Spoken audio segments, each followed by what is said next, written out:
नमस्कार, मैं हूं श्वेता शुक्ला और आप देख रहे हैं खबर हिंदुस्तान। आइए रुक करते हैं आज की बड़ी खबरों का। सपा का दावा, 59 में से 50 सीटें जीत रहा गठबंधन।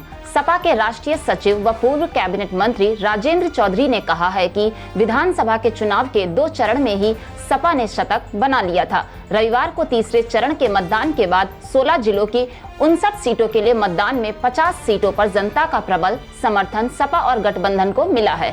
उन्होंने कहा कि भाजपा के खिलाफ जनता में जबरदस्त विरोध की लहर दिखाई दे रही है। भाजपा गाली गलौज के स्तर पर उतर आई है। भाजपा नेताओं द्वारा खासकर सपा के विरुद्ध जैसी अभद्र बातें की जा रही हैं, उससे जन सामान्य में बहुत नाराजगी है। यूपी चुनाव प्रचार में जुटेंगे उत्तराखंड के भाजपा नेता। आज रवाना होगा 70 सदस्यीय दल। उत्तराखंड में विधानसभा चुनाव से निपटने के बाद अब यहां के भाजपा नेता उत्तर प्रदेश के विभिन्न क्षेत्रों में भाजपा के पक्ष में चुनाव प्रचार में जुटेंगे। इस कड़ी में प्रदेश महामंत्री संगठन अजय कुमार की अगुवाई में 70 सदस्यीय दल सोमवार को लखनऊ के लिए रवाना होगा। दल में कैबिनेट मंत्री डॉक्टर धन सिंह रावत के अलावा 5 विधायक व 2 पूर्व विधायक भी शामिल हैं। पीएम मोदी सपा के चुनाव चिन्ह को लेकर साधा निशाना, कहा साइकिल में रखे जाते थे बम। प्रधानमंत्री नरेंद्र मोदी ने समाजवादी पार्टी पर हमला करते हुए कहा कि 2014-17 के बीच परिवारवादियों ने उन्हें उत्तर प्रदेश की जनता के लिए काम नहीं करने दिया।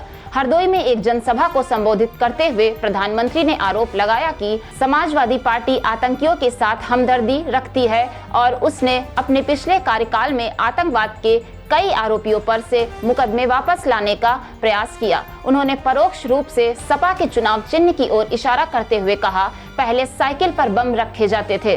प्यार का पंचनामा के डायरेक्टर लव रंजन ने गर्लफ्रेंड अलीशा संग लिए 7 फेरे। प्यार का पंचनामा और सोनू के टीटू की स्वीटी जैसी हिट फिल्मों के डायरेक्टर और प्रोड्यूसर लव रंजन ने अपनी लॉन्ग टाइम गर्लफ्रेंड अलीशा वैद संग 7 फेरे ले लिए। आगरा के एक पॉश होटल में निजी समारोह में उन्होंने ये शादी की।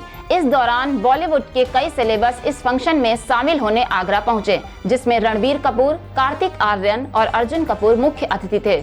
आंध्र प्रदेश के आईटी और उद्योग मंत्री एम गौतम रेड्डी का दिल का दौरा पड़ने से निधन। आंध्र प्रदेश के सूचना प्रौद्योगिकी मंत्री एम गौतम रेड्डी का दिल का दौरा पड़ने से निधन हो गया। आज सुबह उन्हें सीने में दर्द उठा और वह बेहोश हो गए। परिवार के सदस्यों ने उन्हें हैदराबाद के अपोलो अस्पताल पहुंचाया। यहां डॉक्टर ने उन्हें मृत घोषित कर दिया। गौतम रेड्डी ने लोर जिले के आत्मकुर निर्वाचन क्षेत्र से विधायक हैं। हाल ही में वह दुबई से लौटे थे और हैदराबाद में अपने घर में रह रहे थे। बाइडेन रूसी राष्ट्रपति पुतिन से मिलने को तैयार।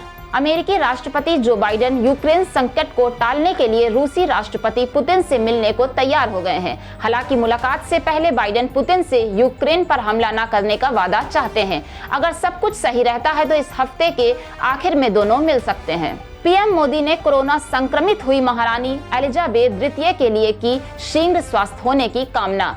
ब्रिटेन की महारानी एलिजाबेथ द्वितीय के कोरोना वायरस से संक्रमित पाए जाने के बाद प्रधानमंत्री नरेंद्र मोदी ने उनके शीघ्र स्वस्थ होने की कामना की है।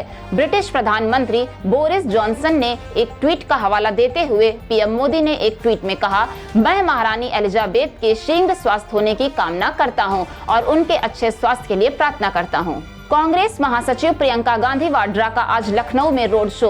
उत्तर प्रदेश के विधानसभा चुनाव 2022 में सभी 403 सीट पर अपने प्रत्याशी उतारने के बाद कांग्रेस का प्रयास उनके पक्ष में मजबूती से खड़ा होने का भी है। प्रदेश में 3 चरण का मतदान होने के बाद अब बारी चौथे चरण वाले क्षेत्रों में प्रचार की है। अखिल भारतीय कांग्रेस कमेटी की महासचिव प्रियंका गांधी वाड्रा आज लखनऊ का राजनीतिक तापमान बढ़ाएंगी। उनका आज लखनऊ में रोड शो हो रहा है। लखनऊ की सभी 9 विधानसभा क्षेत्र को कवर करने के प्रयास में वह 171 किलोमीटर का रोड शो करेंगी।